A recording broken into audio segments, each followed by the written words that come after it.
ఆ! నా పేరు ప్రొఫెసర్ భట్ట. నేను బెంగుళూరులో Xavier Institute of Management and ఎంటర్‌ప్రెన్యూర్‌షిప్‌లో డీన్ రీసెర్చ్‌గా పనిచేస్తున్నాను.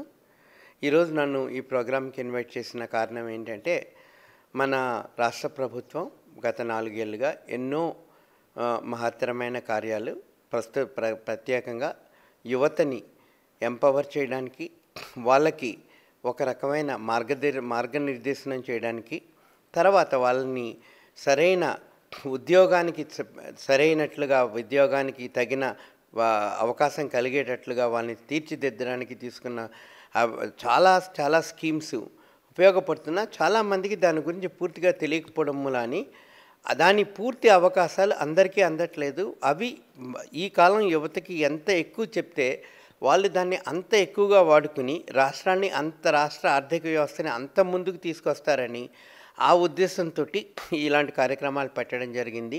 ఈ కార్యక్రమాల ద్వారా గత 4 ఏళ్ళుగా రాష్ట్ర ప్రభుత్వం చేపడుతున్న యువతని ఎంపవర్మెంటు, తర్వాత ఎంప్లాయబిలిటీ మీద చేసుకున్న ఎన్నో కార్యక్రమాల గురించి వివరించడం జరిగింది. అందులో ఈ పిల్లలకి హాస్టల్ వసతి, జగనన్న వసతి యోజన, జగనన్న స్కాలర్షిప్ యోజన, తర్వాత విలేజ్ వాలంటీర్స్ స్కీము, తర్వాత మైక్రోసాఫ్ట్తో మనం చేసుకున్న లక్షల కొద్ది ఇంటర్న్షిప్స్, తర్వాత skill development, entrepreneurial development, village volunteer system, ఇంకా వేరే 10 మంత్స్ ఇంటర్న్షిప్ ప్రోగ్రామ్స్, ఇవన్నిటి గురించి, అంతేకాకుండా ఫ్లెక్సిబుల్ లెర్నింగ్ సిస్టమ్స్ గురించి, పిల్లలు ఒకసారి పరిస్థితుల వల్ల మధ్యలో వాళ్ళ చదువు ఆపాల్సి వచ్చి మళ్ళీ వచ్చి జాయిన్ అవ్వాలంటే వాళ్ళకి అవకాశాలు కల్పించడం, దీని మూలంగా రాష్ట్ర యువత ఇంకా ఇంకా పైకెళ్ళి పెద్ద పదవులు సాధించి రాష్ట్రానికి మంచి పేరు తేవడమే కాకుండా రాష్ట్ర ఆర్థిక వ్యవస్థని చాలా పైకి తీసుకెళ్లే అవకాశం ఉంది. ఇలాంటి కార్యక్రమాలు ఇంకా ఎక్కువ చేసి రాష్ట్ర ప్రభుత్వం ఇంకా ఎక్కువ మందిని ప్రత్యేకంగా డిసడ్వాంటేజ్ సెక్షన్స్ అంటే సోషల్లీ బ్యాక్వర్డ్ వాళ్ళని ఇంకా పైకి తీసుకొచ్చి రాష్ట్రాన్ని ఇంకా ముందుకు తీసుకెళ్లాలని కోరుకుంటూ, ఈ రాష్ట్రానికి చెంది పొరుగు రాష్ట్రంలో పనిచేస్తున్న ఒక తెలుగువాడిలాగా నా కోరిక ఈ ప్రస్తుత ప్రభుత్వానికి ఇలాంటి కార్యక్రమాలు ఇంకా ముమ్మరం చేయవలసిందిగా, అందరికీ అందేలా చేయాల్సిన ఇలాంటి కార్యక్రమాలు అన్ని యూనివర్సిటీస్లోనూ పెట్టి అందరికీ చెప్పి ఈ కార్యక్రమాల లాభాన్ని అందరూ పొందేలాగా, వాళ్ళందరూ లాభార్థులు అయ్యేలాగా చేసి, తర్వాత విలేజ్లో కూడా అందరికీ తెలియజెప్పేలా చేయాలని కోరుతూ, ఇలాంటి అవకాశం ఇచ్చిన Nannaya university vice chancellor Padmaraju గారికి, మా చిరకాల మిత్రుడు, ఆయనకి నా ధన్యవాదాలు తెలియజేసుకుంటున్నాను.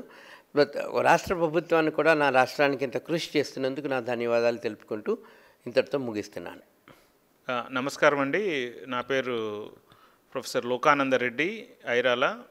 నేను హైదరాబాద్ సెంట్రల్ యూనివర్సిటీ నుంచి ఈరోజు ఈ ఏపీ డెవలప్మెంట్ డైలాగ్ అనే కార్యక్రమంలో పాల్గొనడానికి ఇక్కడ ఆదికవి నన్నయ్య యూనివర్సిటీ రాజమహేంద్రవరం రావడం జరిగింది. సో ఈ కార్యక్రమంలో భాగంగా నేను ఈరోజు ఆంధ్రప్రదేశ్ ప్రభుత్వం గత 5 ఏళ్లలో తీసుకున్నటువంటి పలు నిర్ణయాలు, ఆ నిర్ణయాల యొక్క ప్రభావం ఏ విధంగా ఉంది, ఆర్థిక పరిస్థితి మొదలుకొని సంక్షేమం వరకు పిల్లలతోటి ముచ్చటించడం జరిగింది.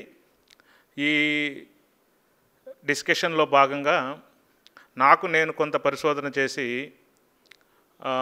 తెలుసుకున్న అంశం కూడా నేను పంచుకోదలుచుకున్నాను. ముఖ్యంగా ఏ ప్రభుత్వానికైనా 2 ముఖ్యమైనటువంటి ఆబ్జెక్టివ్స్, గోల్స్ ఉంటాయి. ఒకటి డెవలప్మెంట్ గోల్ అయితే ఇంకొకటి వెల్ఫేర్ గోల్ అనేది ఉంటుంది. మనం ముఖ్యంగా చూస్తుంటాము, ఈ రెండింటిని బ్యాలెన్స్ చేయడంలో చాలా వరకు ప్రభుత్వాలు కొంత బ్యాలెన్సింగ్ యాక్ట్ని సరిగ్గా చేయలేకపోతుంటాయి. ఒక ప్రత్యేకమైన ఉదాహరణగా ఆంధ్రప్రదేశ్ రాష్ట్రం నిలుస్తోంది. ఎక్కడ అయితే ఏ డెవలప్మెంట్ మీద కాంప్రమైజ్ కాకుండా డెవలప్మెంట్ గోల్స్ని సాధిస్తూనే వెల్ఫేర్ మీద మ్యాక్సిమం కృషి చేసిన రాష్ట్రంగా ఆంధ్రప్రదేశ్ నిలుస్తున్నందుకు నాకు సంతోషంగా ఉంది. గత కాలంతో మనం పోల్చుకున్నట్టయితే అనేకమైనటువంటి అంశాల్లో ఆంధ్రప్రదేశ్ రాష్ట్రము తన జిఎస్డిపి గ్రోత్ రేట్లో కానివ్వండి, పర్ క్యాపిటా ఇన్కంలో కానివ్వండి, ఈజ్ ఆఫ్ డూయింగ్ బిజినెస్లో కానివ్వండి, పరిశ్రమల గ్రోత్ రేట్లో కానివ్వండి, లాంటి అనేక మౌలికమైనటువంటి అభివృద్ధి సూచికల మీద ఎంతో మెరుగైనటువంటి అభివృద్ధి సాధించడం అనేది చాలా సంతోషదాయకము.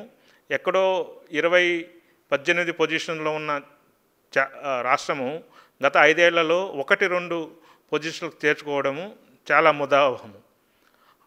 ఆ విధంగా అభివృద్ధి సాధిస్తూనే సంక్షేమంలో కూడా మనం కొన్ని గణాంకాలను పరిశీలించినట్టయితే భారతదేశంలో మిగతా రాష్ట్రాల సగటు 3-4% ఉంటే expenditure on marginalised communities, SC ST communities, so ఈ జగన్మోహన్ రెడ్డి ప్రభుత్వము గత 3 ఏళ్లలో దాదాపు 20% సగటుతోటి total expenditure on the disadvantaged communities welfare as percentage of GSDP 20% ఖర్చు పెట్టడం అన్నది అది ఆషామాషి వ్యవహారం కాదు. ఇది ఎంతో నిబద్ధతతో కూడుకున్న కర్తవ్యంగా ప్రభుత్వం భావించడం వల్లనే ఇది జరిగిందని నేను భావిస్తున్నాను. సో నేను ఆంధ్ర రాష్ట్రానికి చెందినవాడైనా తెలంగాణలో స్థిరపడ్డాను. సో రాష్ట్రం ఈ విధంగా పురోగమించడము, ఈ ప్రభుత్వానికి 2 కళ్ళు లాంటి అభివృద్ధిని, సంక్షేమాన్ని సమన్వయం చేసుకుంటూ ముందుకెళ్ళడము బహుశా నాకు తెలిసి మరెక్కడా జరిగినట్టు నాకు అనిపించడం లేదు. దీనికి ప్రభుత్వానికి నా అభినందనలు. అదేవిధంగా ప్రభుత్వం ఈ కార్యక్రమాలు ముందుకు సాగిస్తూ సో మరింత సమన్వయం చేసుకుంటూ వెళ్ళగలదనే విశ్వాసం కూడా నాకుంది. శుభాకాంక్షలు. Thank you.